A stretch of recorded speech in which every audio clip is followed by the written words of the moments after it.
Welcome back to another channel of Asi Nomasss. To another channel? Okay. Okay. Welcome back to the Asi Nomasss Podcast. I'm Valeria, and this is... Aurora. Welcome back.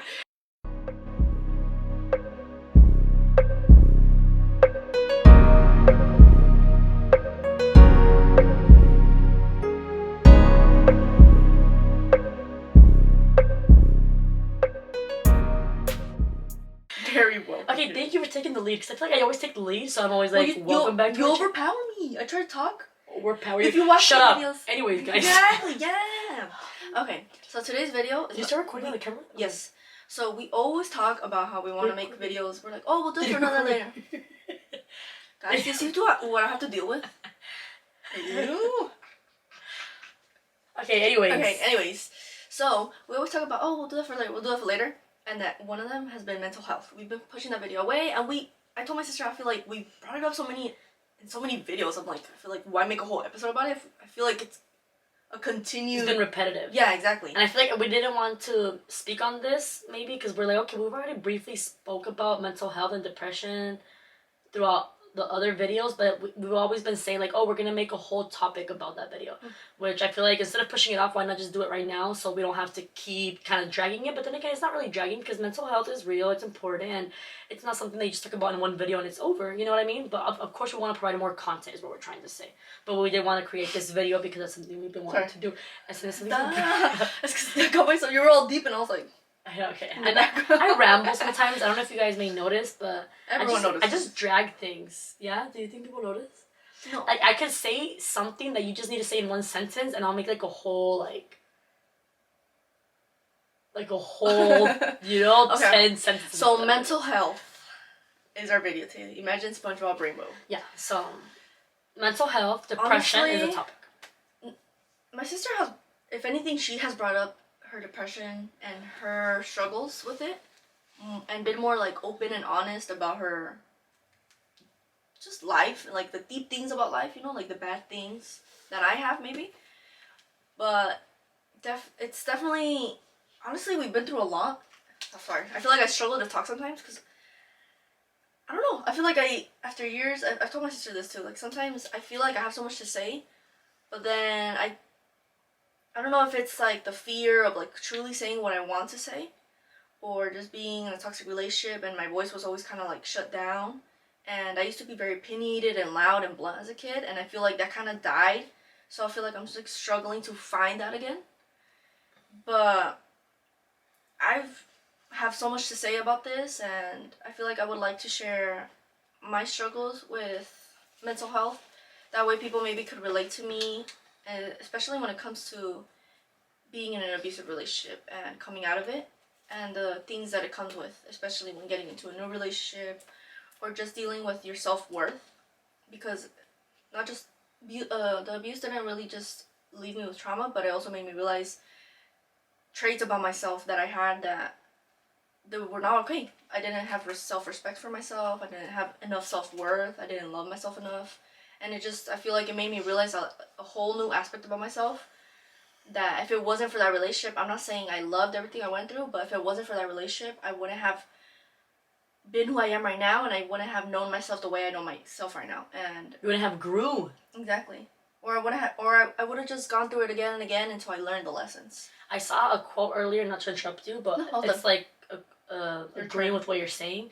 It said you have to go through it to grow through it. Deep. It's deep, is it not? No, not really. You have to go through it to grow. So sometimes our downfalls are blessings in disguise. Like, we have to go through hardships, and we have to go through tough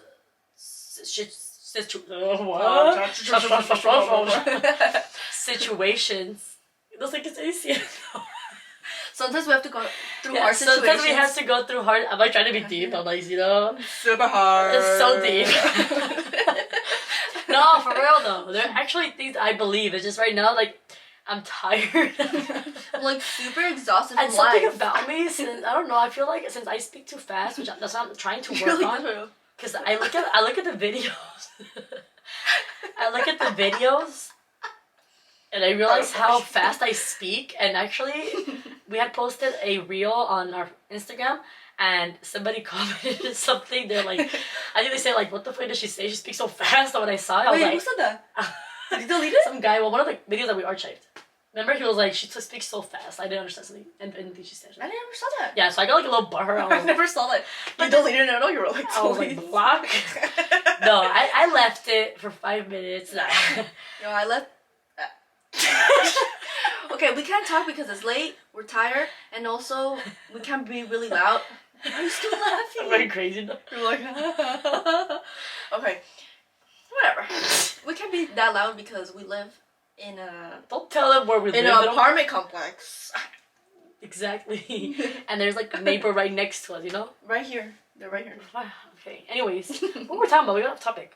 That you have to go through hard things because good things come out of bad things. Exactly. And then you grow. You see? End of video. That's all you need to know. Yeah. No, but okay. What I was getting at is that we do have to go through tough situations in life in order to grow as people. Because imagine if everything. That's why we created that banner and we put that quote that we decided to put on it. What did it say? It said, "Who wants an easy life that's boring?" Because, of course, when you're going through those hardships, of course you're not content with your life in that moment. You know, it's upsetting, brings you down, but at the same time. Oh my god, hold on. Okay, you know, take the floor. Okay. You know what I'm trying to say, okay? At this point, I'm just kind of I'm dragging it. Okay, at the end of the day, you just need to go through shit in order to grow. That's it. I don't know why the fuck I'm making it so long, okay? Okay, get to the topic points you have in your notebook. How about that? That was so stupid. It's because if you don't stop me, I'm gonna keep going and going. It's because I feel like you're going somewhere. So I'm like, okay. We're like, getting there. I'm like, when you go through things, of course you're not happy. No mames. Okay. And when you're not happy. But you're not happy, you're miserable. And if you're miserable... Okay, so okay, shut up. Alright, anyway, so... You were talking about being abused.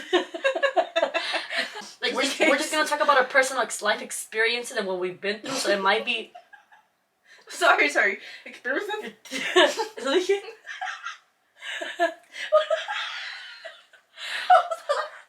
Bitch. Okay, go. They're so yellow. Stop.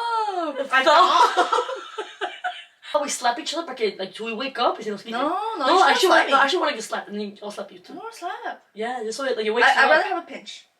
Really? Yeah. A slap. No. Or I'll slap you. I feel like No. Talking about trigger warning. Okay. Okay, slap me. You sure? Yeah. Not too fucking hard, bitch. Okay, sorry. Okay, it's fine. I try to slap me. Okay, you can pinch me again. Because I feel like slaps are like kind of mean. I want to slap you. No, okay. I want to slap somebody. No, Or slap a bitch. I've been slapped enough. Abuse joke. Abuse joke. Matter of fact, I'll pinch you. That's why you laughed at your pinching. Yeah, because look, in business. Okay, you did it enough. Look at what he did. Yeah. I don't know. I'm gonna do You slapped me hard as fuck. Okay, The other side to me. It's so weird. Why is this helping Why am I doing this? What's the point of this? You're the one who started it. You keep going. Okay, so serious for real. I ignored my mental health for years, and actually, it's funny. No, it's funny. I did that on purpose. It's funny that we're laughing and joking around because that's actually one of my biggest coping mechanisms. My sister could back me up on that. I always make jokes. I don't take anything serious. I feel like I never even opened up about things. So it's okay if you have a coping mechanism that's like mine, which is like using humor and laughing. But if you don't actually ever talk serious, if you struggle with crying, if you don't open up, if you hold everything in, then that's when it becomes an issue because you're not really addressing. You think you're addressing it because you bring it up, but you're not really actually healing from it. You're not actually telling yourself, hey, this is bad. Like, yeah, you're finding the humor and the badness, but are you actually realizing, like, this shit is fucked up, you know? Mm-hmm. You're not actually being compassionate with yourself because you're trying to be funny, but you're basically like you joke about your trauma. And that's just making fun of yourself. Yeah. Like, you're not actually, like, it's okay to laugh. I find dark humor funny. I can laugh about my shit. But it got to a point where the reason we burnt out and we didn't post and we didn't do anything for my personal reasons was because I felt like all that joking around and ignoring it and dismissing it caught up to me, and I realized, like, damn, like, I haven't healed at all. It's okay, keep going. Okay. I haven't healed the way I thought I did. I thought I healed because I was doing all these good things, because I could talk about it. And in a sense, like, I was being really blunt, honest, and I was finally opening up. I was always very reserved with anything about my relationship and anything about myself in general, my true thoughts, my feelings. I struggled with even arguing sometimes with my sister, and I feel like I would let it pile up and then I would explode on her randomly. Can I interrupt you really quick? I want to address something you said. Yeah. So I know when she said... she was very personal, which is something we mentioned previously. Personal, okay? She was very private. Not personal. She was very private. Very private. Very, very private. Like, she wouldn't talk to me about her relationship, which you don't have to speak on it, but it's kind of more like, you know, as my sister and being in a very long-term relationship, like, she wouldn't get into details about anything. About anything with her partner, even like the good. I mean, you would share like the good sometimes. No. Very, but not barely. It was like bare minimum. But like, about our relationship. if she would have shared, and I know there's no going back, and if she would have done this, whatever. But what I'm trying to get at is, yes, be private in your life, but to a certain extent, do share things with whoever that is to you. It could be a family member, a friend, you know, a sibling, whatever. Because maybe you don't realize that what you're going through is bad. Wrong, and maybe telling another person and getting an opinion will make you realize that there's a lot of red flags, because when you were in that very toxic relationship, if you would have came to me and told me, hey, I normalized a lot this happened, I would have right away told you, like, hey, that's not okay, that's not normal, like, you know what I mean, like, that's, you know, that's toxic, or that's a red flag. Maybe I would have, you know, given you a different perspective, and you would have realized, like, hey, that's true. So do be open with whoever that is, but don't, you know, it's good to be private, don't get me wrong, but not too private, and don't especially also with be an your loved oversharer, ones. but just find that good balance and share things that you would like to talk about with somebody that you have that confidence with. Not confidence. No, yeah. I'm trying to say confianza, but how do you say confianza? You can confide in. Confide in, that's what I was trying to say. Yeah. And I feel like also, to the people that are in a relationship and they're questioning, like, if you're always questioning your relationship, if it's right or wrong, not like if it's a good relationship and you're questioning it because you're not used to it. Like, questioning it as in, like, was this wrong? Was this right? No, like, kind of more like trying to justify. That's what I meant. Sorry, I worded that wrong. Because you weren't wrong. It's just, I just started it off wrong. If you're always justifying the wrongdoings of your partner and trying to find a reason or excuse as to why they did it, that's a red flag in itself. If you're always in a state of feeling like you have to defend them and everything they do, that's abuse. To be honest. And abuse isn't always physical. Yeah. It could be mind. But the fact that, yeah. Verbal. Exactly, yeah. Verbal también. I'm like, mind, verbal. Well, like, mine would be like manipulations and stuff like that. It's not like they're not verbally telling you bad things, but they're like manipulating, you know? Verbal would be like, you're fucking ugly, this, exactly, that. Yeah. Like, more open and like direct in your face. Yeah. And I had a point with it. I feel like, honestly, coming from an abusive relationship, like, trust me, if there's things that you feel like, oh no, I can't tell someone that, you're probably not in a good relationship. Because why are you, like, the fact that you feel like you can't bring up a certain situation or something your partner did, because then you feel like, oh, they're gonna see them as a bad person, then they're a bad person. I would always think those things. I felt there was times where I didn't want to confide in you or I wanted to talk to you, but I knew if I did, you'd be like, why are you with him? I want to say something because why are you dating him? They say when you're in a relationship, you hold hands with that person and you're in a 2-person circle. No, if I've heard that. No, yeah. I think it was actually Steve Harvey who said that. He said, when you're with somebody, like, it's only you 2. You don't tell your business to nobody. And I get what he's trying to say. Because I've seen, you know, we see all the time, like, you know, to an extent, don't share things with others about your relationship, because then, you know, it can bite you in the ass, or they're going to intervene and try to break you up. I get what the main point of that is. But then again, like I said, don't be too private. Share things that you would like to share if you think they're wrong, or if you would like to get advice. Yes. Especially if it's somebody that you have... trust him. Yeah. No. I honestly, because then, sadly, I feel like I didn't... Like, the more I talked about it out loud, the more I realized, like, sadly, I had to go through this alone. And I'm the one who left, and I'm the one who decided to... Like, I had no help, no advice from no one, because I didn't ask for it. I isolated myself a lot. And I'm just happy that I left, even though I had no one to tell me, like, no one even knew about my abuse. No one even knew anything. I basically did everything by myself. So it makes me sad for the people that all they need is that one person, their sister, their best friend, their parents, to tell them like, hey, that's not okay. And they kind of like correct their delusion. And they would actually can get out of it. Because for me, it took forever to get out of my like delusion of what my relationship was. And luckily, I did it myself. But if I would have never I never even opened up. I just decided to do it myself. But maybe if I would have opened up, I don't know. But maybe if I would have opened up sooner, I would have left sooner.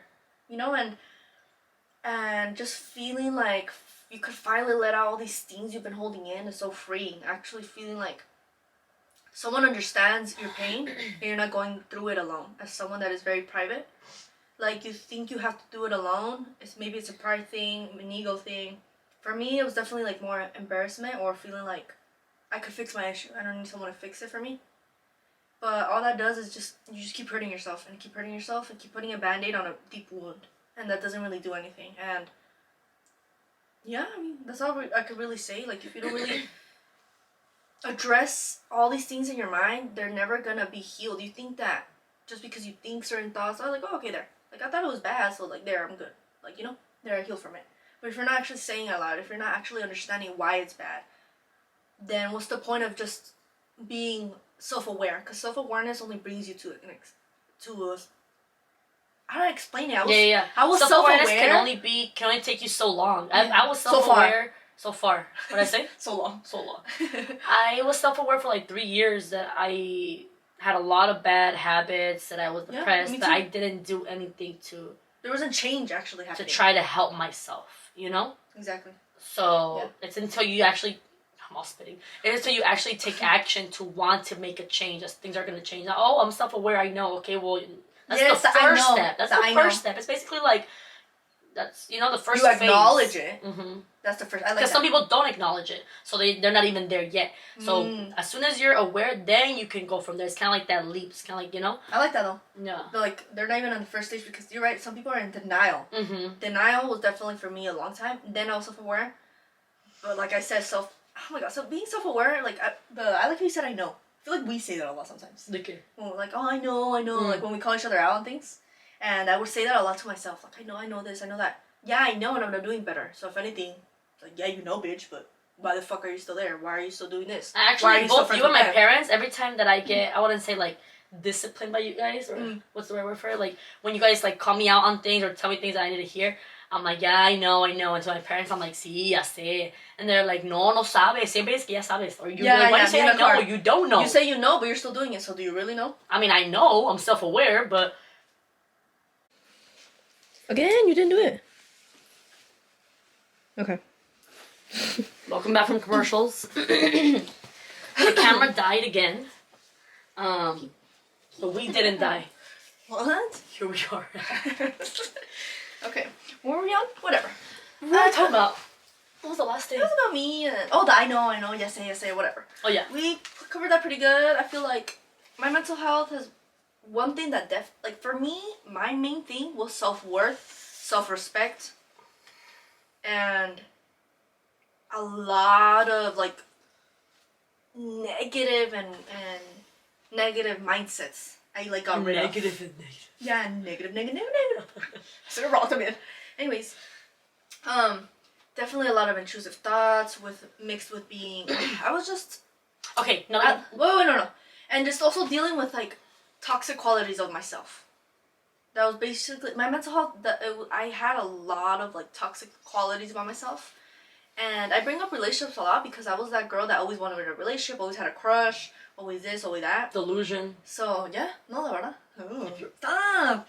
Oh. Yeah. Ooh. Anyways.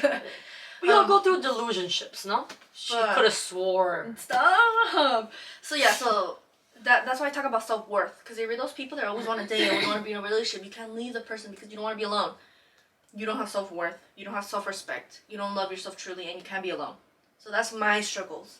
They're Hard different pills from my to swallow. I definitely have so much other things with mental health, but I feel like I've more personal things, I guess. I know we're just talking about opening up, but there's definitely more personal things to me. Yeah, of course. We're not going to share everything. Yeah, so back to you and your mental health. And my depression. Oh, and I used to always be high on weed. that was definitely also something. Oh, now she's high on Molly. Nah, nothing. I'm just kidding. Sorry, I'm sorry. So, you did mention intrusive thoughts, which is something that I want to mention very briefly, Oh my God, yeah. because that's something that I suffered with a You're lot. whispering. That's something that I So struggled with a lot. And my mom, she was very sweet. She printed out for me like a chapter of a specific book that she was reading, that she really liked and thought would help me. And when I read it, that honestly really helped me. And it's like a reminder that intrusive thoughts don't define you. Intrusive thoughts aren't who you are. And I remember you told me something that stuck with me too. You're like, if you're questioning yourself as to like, am I a bad person because I'm feeling guilty? Am I a bad person, or feeling guilt for having these thoughts? Like, why am I thinking this? That already within itself says that you're not, because a bad person wouldn't be thinking like, oh, like, why am I having these negative or just wrong thoughts that we shouldn't be having. It can look different for everybody, whether it's just criticizing other people or like harmful to yourself, or we all know, we can all kind of have an idea of what an intrusive thought could look like. It could be very different for everybody. It could be, well, I don't know, I don't want to elaborate too much, but right? Because they make us feel uncomfortable. They're intrusive for a reason. Exactly, uncomfortable. Whatever so makes any you uncomfortable thought that you might have, sometimes our brain has a way of kind of messing with us, and like, we have 1,000 or 1,000,000 thoughts a day. I don't know, the statistic to be honest, but but when I was depressed, I'm not depressed anymore, I swear. When I was. I would have a lot of thoughts that would really be harmful to me. I feel like that would, They would consume you. They would consume me. They would, like, drag me down because I'm like, why am I thinking this? Like, kind of like when they tell you, don't think of a white elephant. Now you're going to think about a white elephant, right? It's like, so if you don't... Try to control your thoughts. So if you're kind of, like, trying to control your mind to not focus on something because you're trying to ignore it, it's going to be focusing on it more because you're ignoring it. Does that make sense? But anyways, yeah, to not get too elaborate on that. I know when I brought it up that you would like to speak on it because I know they would mess with you a lot. Yeah. Because I knew mine were intrusive and I would feel bad about it and they would make me uncomfortable. But I always knew like it was okay and, just let it go by. And I know with you, it would kind of mind boggle you and mess you up in the sense of like, is this me? Is this It really messed me up for a long time, yeah. I've mentioned it a lot of times on the previous videos about my mental health, but I would say I haven't elaborated too much. But then again, this past video that we just uploaded, I kind of did mention how I would be oversleeping, and how, sleep is a cousin of death, and how I would just not want to be awake with my thoughts, and how I was very down and unmotivated, and I had, like, no will to live. I know it sounds, like, crazy, but it's the truth. I actually didn't care for anything. I would cry to you a lot. I would cry to my mom. I'm like, I just honestly, like... Like, you had a lot of emotions. I'm like, I don't see my purpose. Like, I hadn't found my purpose, and not that I found it now, but I'm finding it, and at the end of the day, I feel like our purpose as humans as a whole is just to live and just to do as you please, whether that's being a stay-at-home mom, whether that's going after your career goals, whether that's, traveling and living on a budget, whatever that is to you, that's your purpose. That's it. If it's volunteering. Or if you want to be a doctor and help people. At the end of the day, it shouldn't be so many paths. Yeah. And it shouldn't be associated to money, which is what we tend to do sometimes. Where my purpose, like my career path, like... With status. Of course we have to work, right? We live in a society where that's how society works. We have to work for our money, but... That didn't make sense. Whatever. But I love... You know what I meant to say. Talk loud. I am talking loud. Stop being annoying. No, you're talking loud. Okay, shut up. Anyways, so I was having a conversation last time with somebody, and something that they said stuck with me, which tends to happen to me a lot. I feel like that's usually how I soak in information. Of course, I form my own opinion, or sometimes what we feed ourselves, right? Whether it's like something that we read or conversations that we have with others, certain things stay with me. Whether it's sometimes my sister tells me things that stay with me, or certain friendships tell me something, or my mom that like in that moment I was like, damn, like I really needed to hear that, and I'm gonna apply that. Or like I think back to it and I'm like, I remember when this person told me this, and I'll take that away from that conversation, and then I'll pass that information along to someone else. And that's how like somebody actually soak in the advice you're given. Yeah, I actually soak it in, exactly. But there's certain things that just stand out, you know, and then that I pass along to somebody else, and that's how somebody also, I feel like, becomes wise, or you're just, you know, just gaining and retaining knowledge. But yeah, so somebody said that depression, basically when you're depressed, you just feel like you're so small in this world that we live in, right? We feel so small. That's why you said that when you go to the ocean, you like it, and it's very, it brings a lot of tranquility to you because you feel so small compared to this world that we live in. But then again, people can get depressed because of feeling so small, feeling like you don't matter. Like, what's the point if I'm just another human being? But when you get out of depression, you realize how big you always were. Yeah. Make sense? So I like that. Yeah. when they told me that, I was like, you know, that's true. You feel so small, but then you realize that you're because you go from being feeling unimportant to realizing how important everything is. Exactly. To not giving a fuck to, you know, paying attention to how every big detail. you can be, to how much power you have, to how much freedom you have, to know that at the end of the day you can accomplish any goal you set your mind to, whether that's, you know, physical, career-wise, love-wise, I don't know, anything. If you want to forgive someone or let go, or, you know what I mean, anything. Life isn't as hard as we make it to be. But going back to what you said, exactly, like, you know, we always hear, like, the phrase, nothing matters. And I feel like that phrase is so, like, how do you say, interesting it's to me. It's all about point of view. Because you could use that phrase in a good way, or you could use that phrase in a bad way. Now, when I was depressed, I would think that, right? Like, nothing really matters. Nothing matters. I would say that. I was like, nothing's real, not to sound like, you know, conspiracy theory. Yeah, in your point of view. But I would be like, nothing really matters. Like, what I do doesn't matter, so what's the point to this, right? That's a negative way of looking at the world. Nothing matters. Very, from a pessimistic point of view. But now, if you say it from an optimistic point of view, or like, hopeful point of view, like, nothing matters. Who cares? Who cares what people think? Because nothing matters. At the end of the day, what I do is up to me, and your opinion or your criticism shouldn't affect me, because that doesn't when matter. You find the freedom in the phrase instead of the closeness of it when it's negative. Exactly. So that just comes to show that everything in life is perspective, right? It's how you view things. This how you decide to interpret them. How do you decide to go about life? So those are just like some points that I wanted to mention.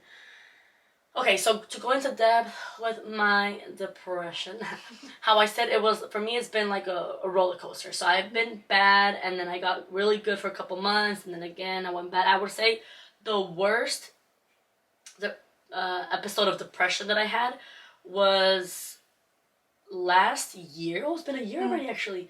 Last year at the beginning of the year. So it was like, I would say from like December Me to too, like... actually. Oh, it was from... Oh, hold on. It was like from December, but mainly, okay, to like April, mid-April. So it lasted, I would say, like 3 months. Those 3 months were so bad. Those were like the worst of my depression journey, I guess you could say. Like, you feel like it was like rock bottom? Yeah, that was when I was sleeping literally like 16, 18 hours a day, every day. Like, I would be sleeping so much. It sounds exaggerated, but that's what I would be doing. I feel like I couldn't be... Were you smoking a lot too at that point, or not as much? Yes and no. Yeah, I was smoking. Yeah, I was smoking a lot. Going back to bad habits, right? Yeah. Wanting to numb yourself, even if you say you don't want to numb yourself. Because I used to be like, no, I'm not numbing myself. I just want to smoke. Especially when it comes to weed, people have like a good point of view sometimes. Drinking, even. Weed could be bad for you. You're like, I'm not trying to numb myself. I just want to drink. I just want to go out. I just want to have fun. But you do want to numb yourself. Like, actually analyze your life and yourself, and why are you doing the things you want to do? Is it genuinely because you want to have fun?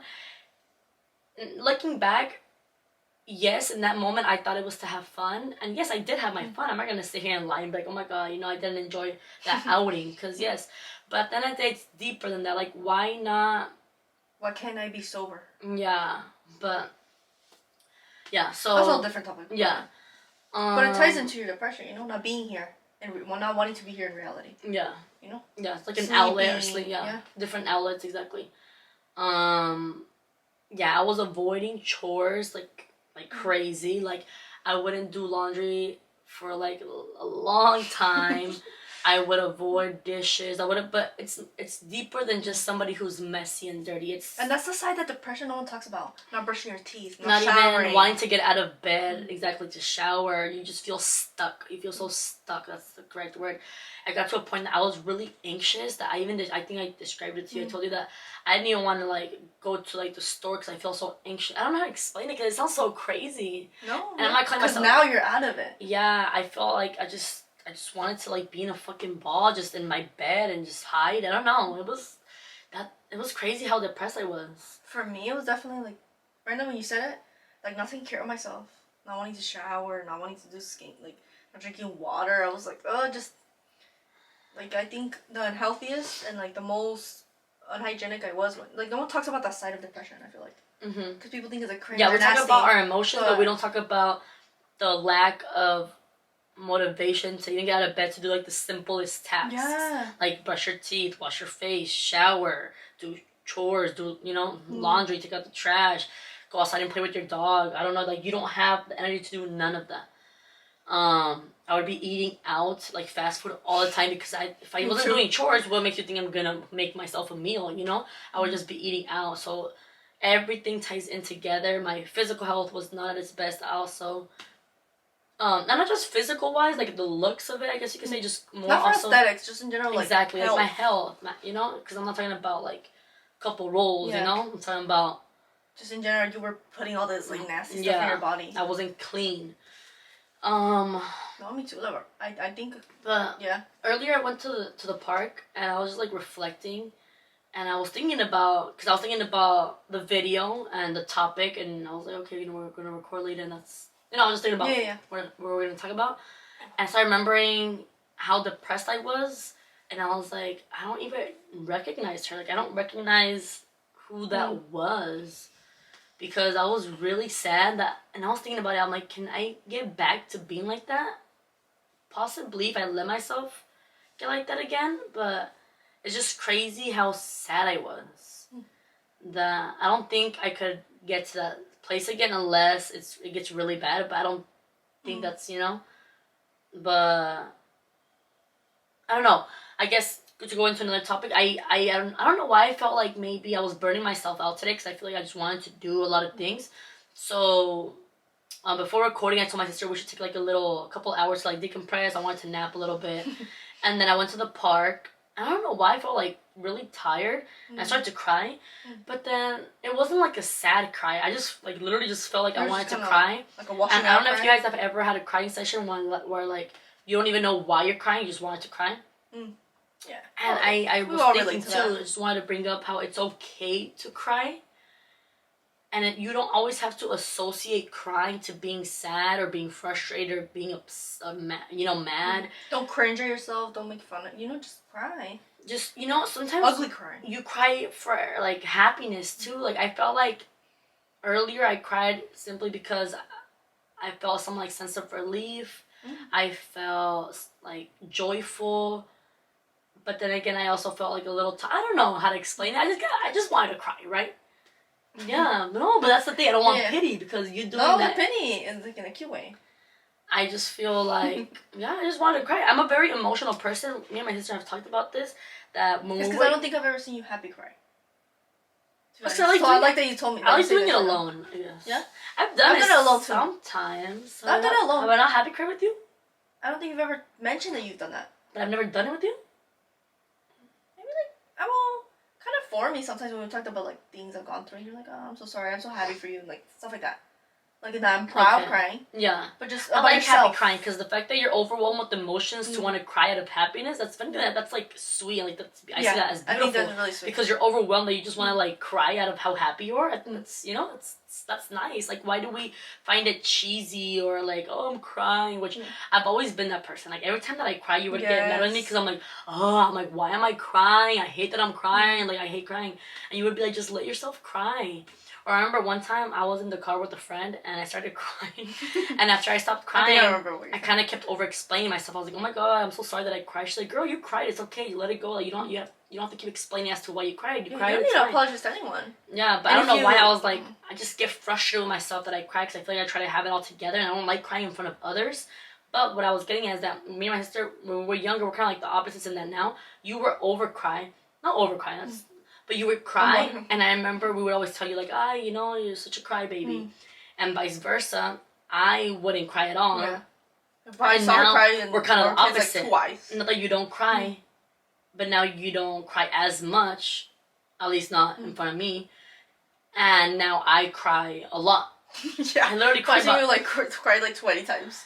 I know. No, like last time it happened twice already, where I went from like hysterically laughing to like sobbing. It was, she's done that like twice already in front of me. I'm just like, and then she's like just sitting there by herself. That caught me so off, but I literally felt crazy because we were talking about something and I was like actually hysterically laughing at. I don't even remember what we were laughing at. It wasn't like a giggle, and I went from like actually cracking up to like sobbing, and I was like, what the fuck? I surprised myself because I was like, felt like she goes from crying to laughing, like the opposite. Like she's like, yeah, that's it. And then she starts like laughing.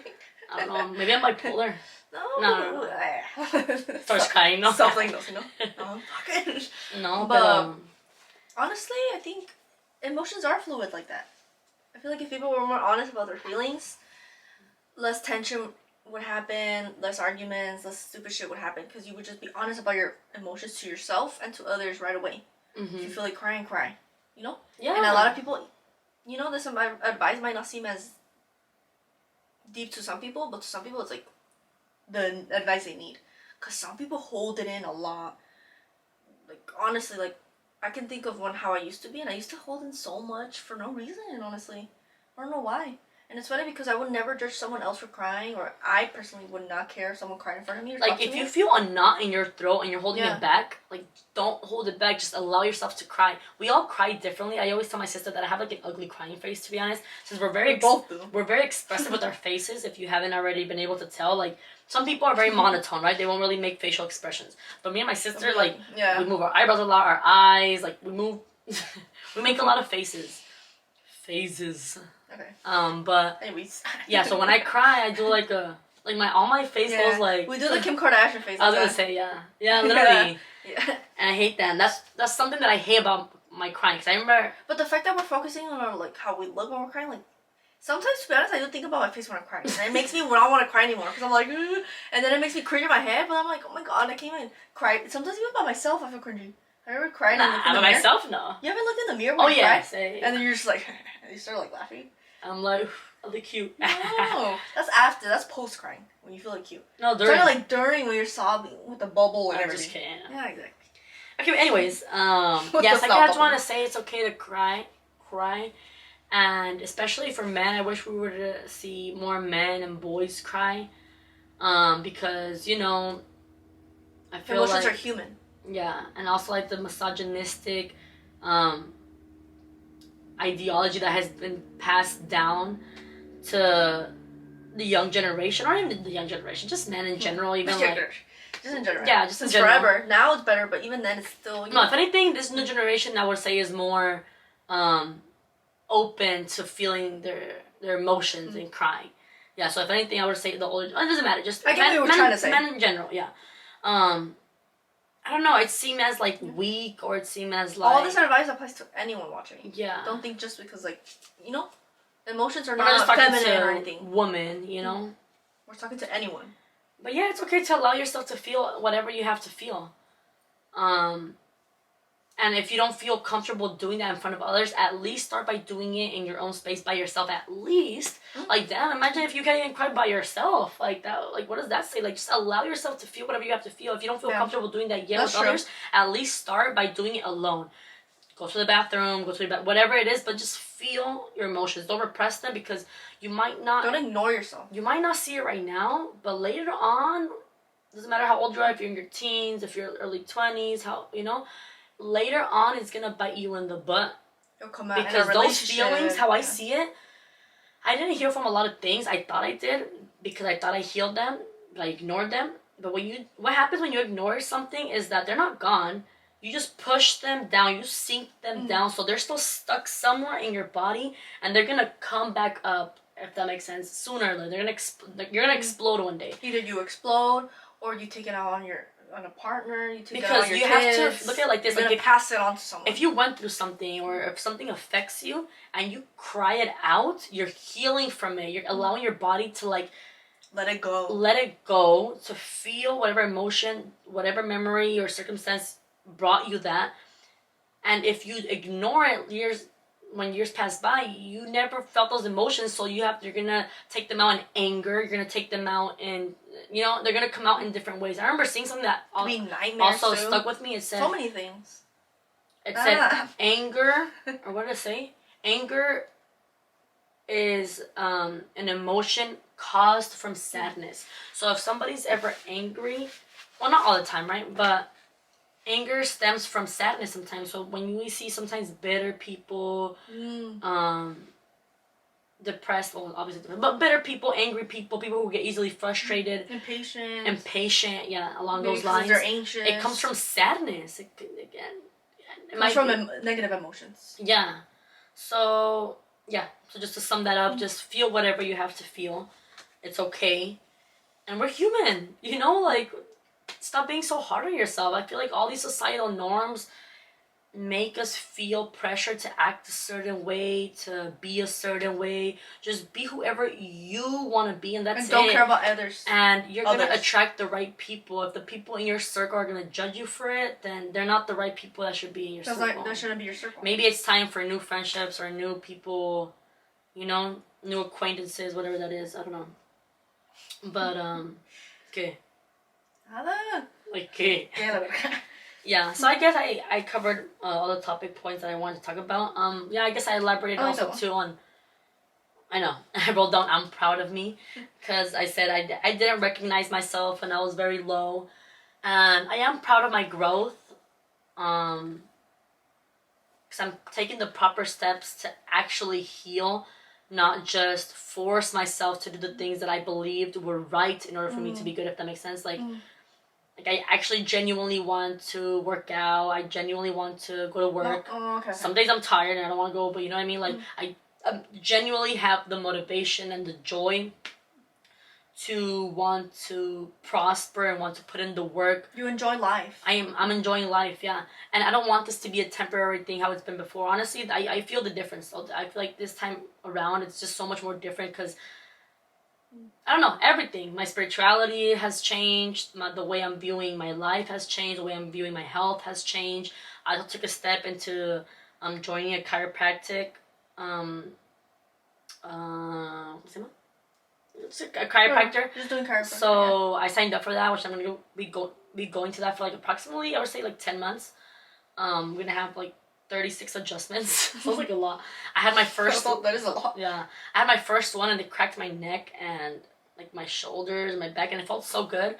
But I feel like that's also gonna be life changing in a way where, like, not only are they just cracking my bones, they're very informational. I'm already getting into depth with this, but I like it. Kind of ties in together. Like, yeah, it because takes time. It's very informational. It was very interesting to me that the spine is connected to so many things. The spine, like, there's different. I don't know the terminology, so if I'm using wrong words, but like the bones, or like I don't know what they're called. The discs. The discs. Yeah. They're all associated to different things. So like the ones on the top are associated to like depression, anxiety, sleeping, your sleeping schedule, whatever, you're sleeping, whatever.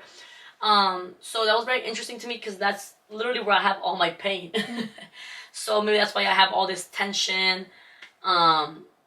Also, it says like the lower spine is connected to inflammation, slow metabolism. That's why I'm always easily bloated. I don't know. So I like learning all these things, because not only like I'm cracking my bones and adjusting myself for posture purposes, it's more like I'm gonna be fixing the root problem of a lot of things that I've been struggling with for all my life. You know what I mean? Like actually, my bloating, my metabolism, my immune system, my nervous system, which has to do with anxiety, depression, my breathing. Taking care of yourself shouldn't be for aesthetics. It should be like to actually like. It's the biggest step into self-love and self-care. Exactly. You're actually doing things to improve yourself, not because of this or that. You're doing chiropractor. You're doing and you know what? weight training. Like, you're not just like working out to be skinny. These things aren't cheap. It's different when you want it for goodness. Personal training isn't cheap. Going to a doctor isn't cheap. Going to a chiropractor isn't cheap. Buying healthy food isn't cheap. But you have to look at it as an investment in yourself. Because we're so quick to spend $100 on or more on shoes, right? We're so quick to spend $100 out with friends drinking and eating. we're so quick to spend 100. You know what I mean? On weed or whatever. And money adds up, and you already spent 1K that month on just bullshit. And maybe there are things that you like, right? Of course, you want to buy yourself clothing and have fun, whatever materialistic things, but why not? It's because it's all about mindset. And you do have to have this mindset of I'm gonna spend a couple of hundreds or thousands on my health because I care about. I'm all spitting because I care about myself and I want to invest in myself rather than I want to have fun in this moment. It's all about mindset, and there are phases of life. If you're in that phase of like maybe 16 to like 22, 23, or who knows, it's different for everybody. There's people who are like this to their 40s. Some people never have Some phase. people never get out of exactly. Some people don't have phases. Some people just stay stuck in that same cycle. Some people and they're at 18, 19 already have their life together. So we're all different. But I'm just saying like approximately that's usually like the party phase and where you know where you just care about those materialistic things rather than like looking at the future and the long-term goal and investing in yourself. So I think right now I'm at an age personally because you know you're younger than me and you could say, well, I'm younger and I think the same thing. So you know, but I'm seeing this as an investment to myself, my health, my happiness, and I'm very excited. And yeah, I think I'm taking the proper steps to actually healing myself. Like I think I'm healing myself spiritually, my mind, my physical body, my soul, everything. Mind, body, and soul, right? Those are the three things. I remember seeing something that said, build 3 habits, one for the mind, one for the body, one for the soul, every day. So, you know, do exercise, body, read a book, mind, soul, you know, connect with your spirituality. And all those things are going to really help you elevate and become the person that you want to be. I also saw something else that helped me and it said, act like the person you want to become.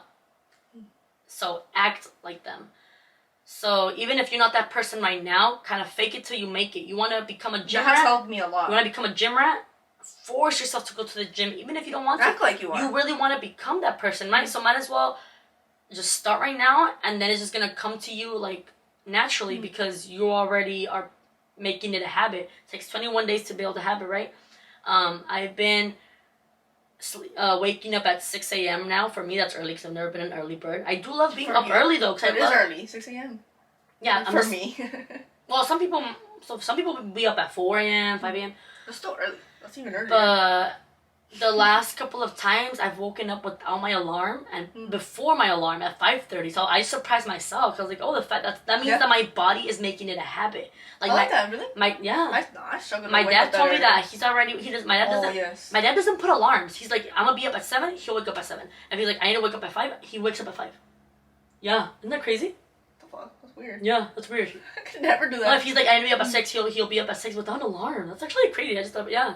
He was telling me, I was like, are you sure? He's like, awake. Well, see?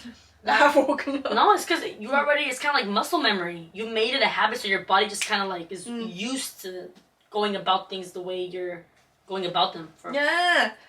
No, I'm actually serious. You worded the same. Well, you guys know what I meant to say. You guys get it. It's late. You guys she'll get it. But yeah, I actually covered everything. I feel like sometimes you miss some points. That's pretty much it. I guess if I can go more into depth, I was in a very dark place, and I know a lot of us have been. A lot of people just don't get it, and that's okay. And that's not me judging them. I guess you have to open your mind up a little bit and try to understand others. And even if you don't understand, at least be empathetic and, I don't know, be compassionate, even if you don't get it. You don't have to get it or understand to be kind. To just not, or relate in order to be there for someone or just understand that it's okay for them to be who, like, I don't explain it.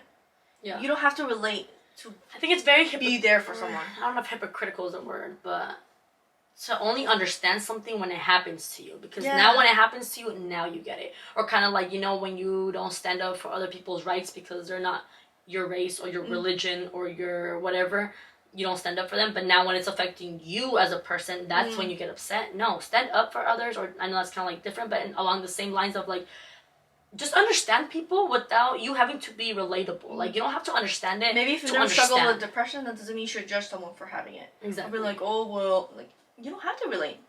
You don't have to understand. You don't have to go through it. Just know that it's something that's real. mental health matters, and we all show it differently and deal with it differently, and we're no one to judge. We're no one to criticize. No one's better than one another, unless. And I guess I just want to say something too. Really, anyways. No, because I was thinking, how can we end this video with like, we're not gonna help people who have depression, but what advice can we say, since we've been there, to maybe help others? Because like, if somebody were to have a question as to like, what did you do to try to get out of it? I was trying to think about that right now. So towards the end of like when I started getting better, what I was trying to say, what helped you start your journey? What helped me start crawling back up out of that dark hole. So nothing's gonna help you. Nothing. In the sense where like, nothing materialistic, or I'm saying this because when I was really depressed, me and my mom took a trip to Greece. And Greece, right? Like who wouldn't want to go to Greece? It's beautiful, and that's like one of my dream places. You know? And when I got there, I was really depressed during that time. So then our trip was coming up. So of course I took that depression with me. It's not like, oh, you know, we're going on vacation, depression's gone. Like in all seriousness, of course I was excited. Of course I was happy. It's kind of. But you're still depressed. It's ignorant to be like, oh, it looked like you were having fun. Well, of course I was having fun. But the thing is that depression left me. We were on that trip for like a week. I would say within those like first 2 days, I felt like left. And not because I was there in that trip, in that place. More because I was with my mom and we had like a very long, good conversation. Because that first day I was feeling very clouded. I was very in my head, so I really wanted to communicate with her. I'm like, look, like I'm having like a lot of intrusive thoughts right now. Like I'm going crazy. I remember you telling me that it was like a very emotional conversation. Yeah, I kind of got emotional right now. I was like, because I felt so crazy in that moment. I told her, like, I feel crazy. Like, I feel like I'm going crazy, like, in my own mind. And, you know. You know, and then. Yeah. I do the same thing every time I cry, no? Talking about crying, and then you're like, no. I'm like, it's okay to cry, guys. No, yeah. So it was just a very heartwarming conversation with my mom. You know, she reassured me that it was okay. You're not crazy. Your thoughts are not you. And just hearing that from my mom really helped me. And then that moment, like, that really healed me.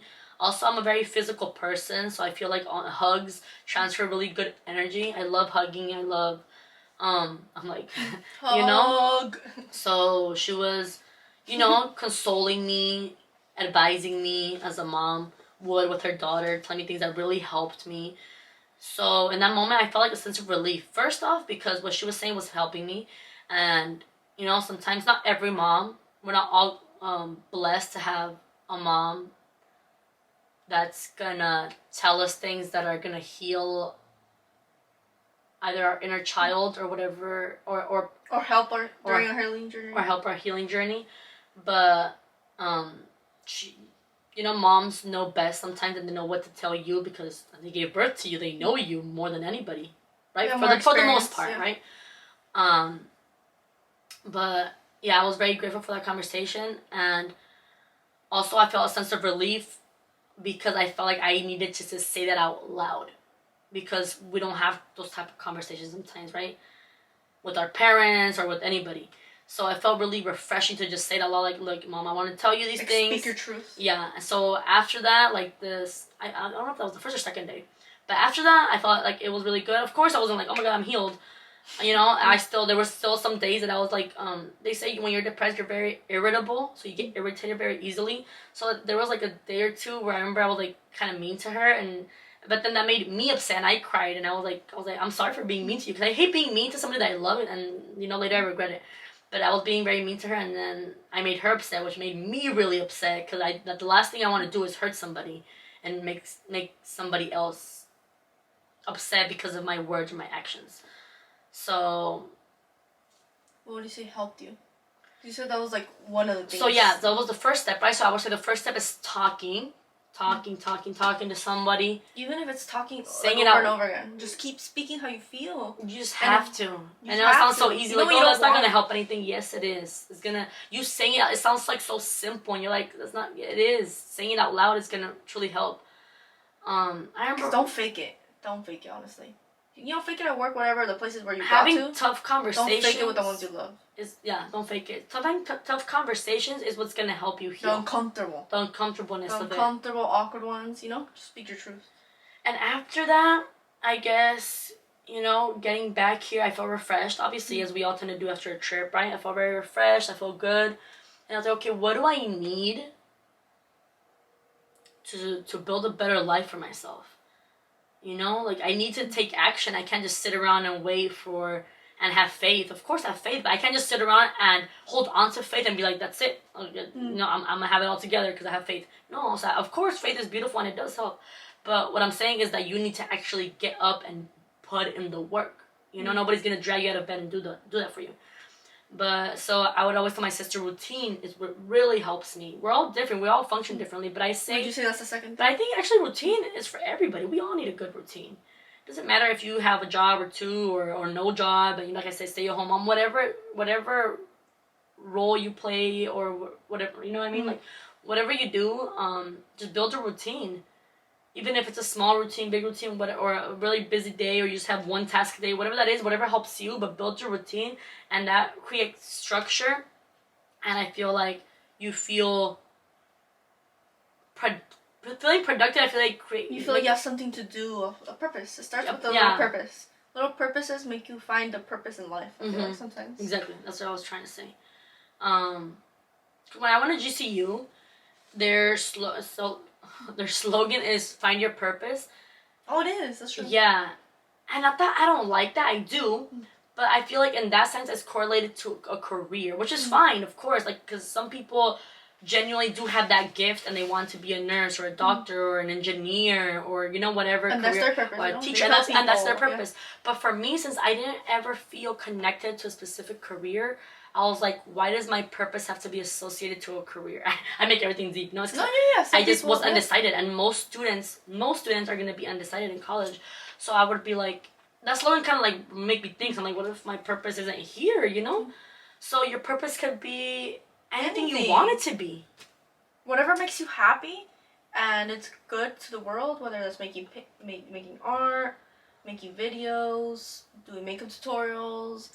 Whether it's volunteering, whether it's being a doctor, it could be from one range to another. And I remember someone once asked me too, like, hey, I have a family member who's very depressed. Like, what can I do? Just because I had spoke to them about my mental health.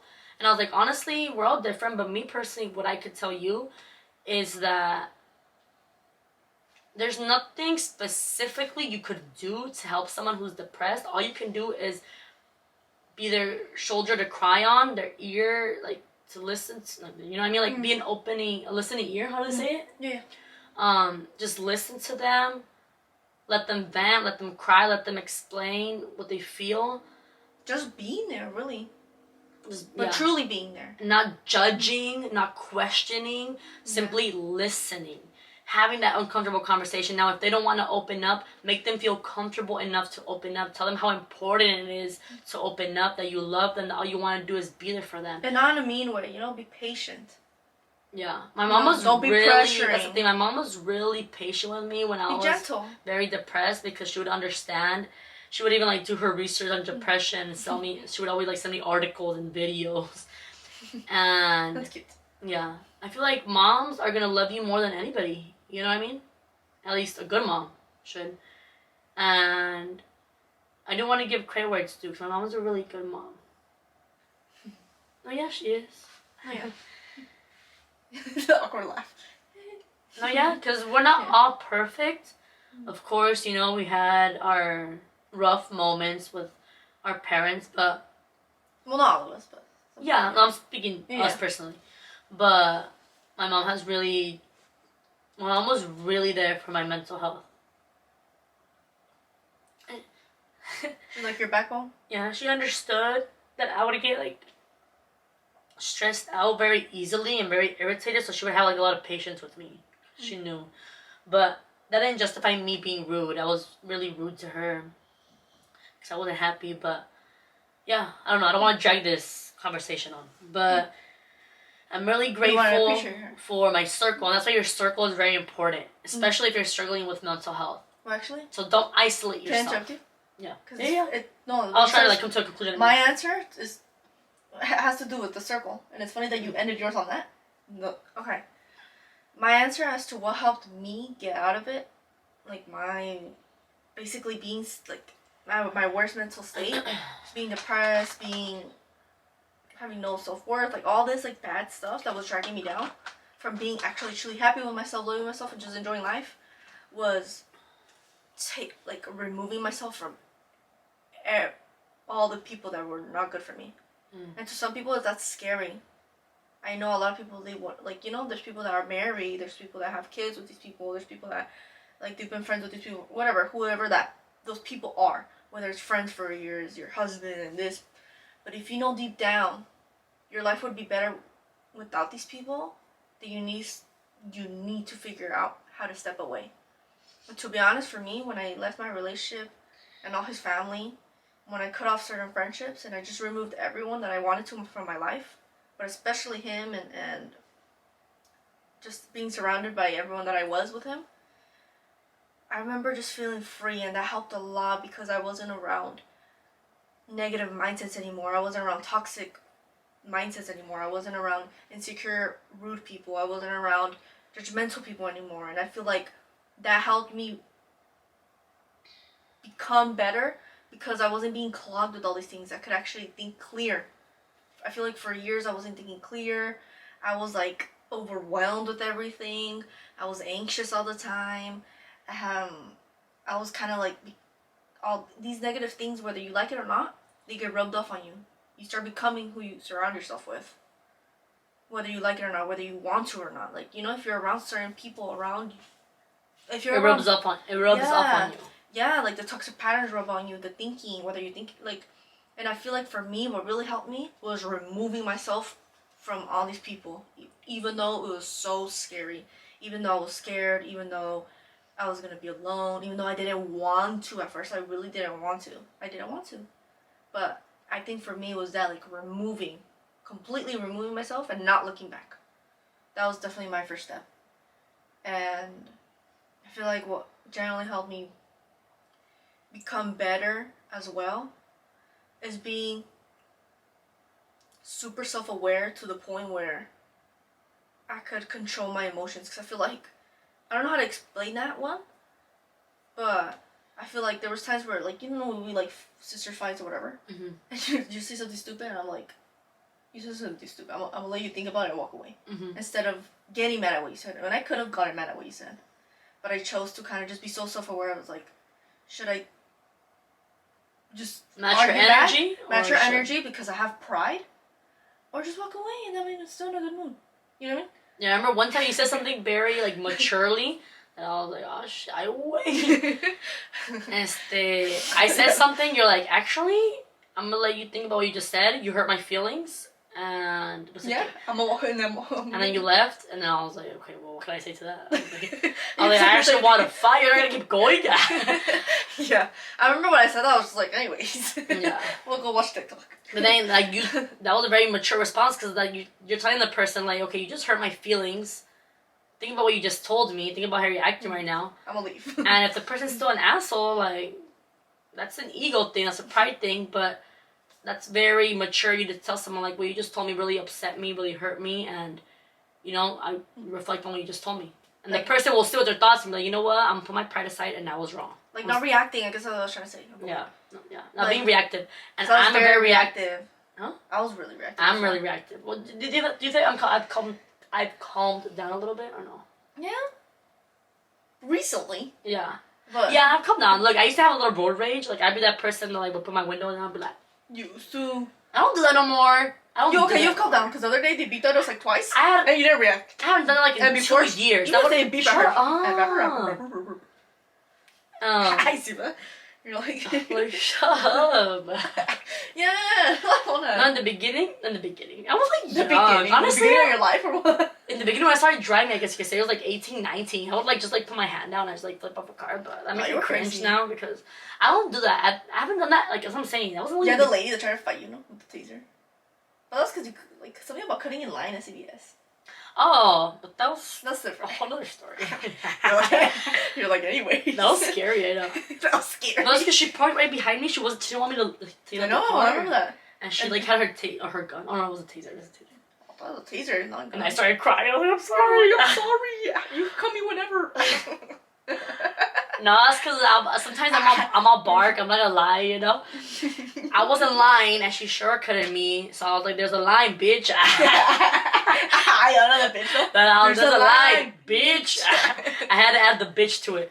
So she got mad and she started calling me like, oh, I don't even remember what she was saying. She just like was really mad, so I called me like a hoe and stuff like that. Like, yeah, I'm a hoe, bitch. But you a bitch. You still bitch. But she was saying stuff, and I wasn't really hearing what she was saying, but I know she was saying stuff.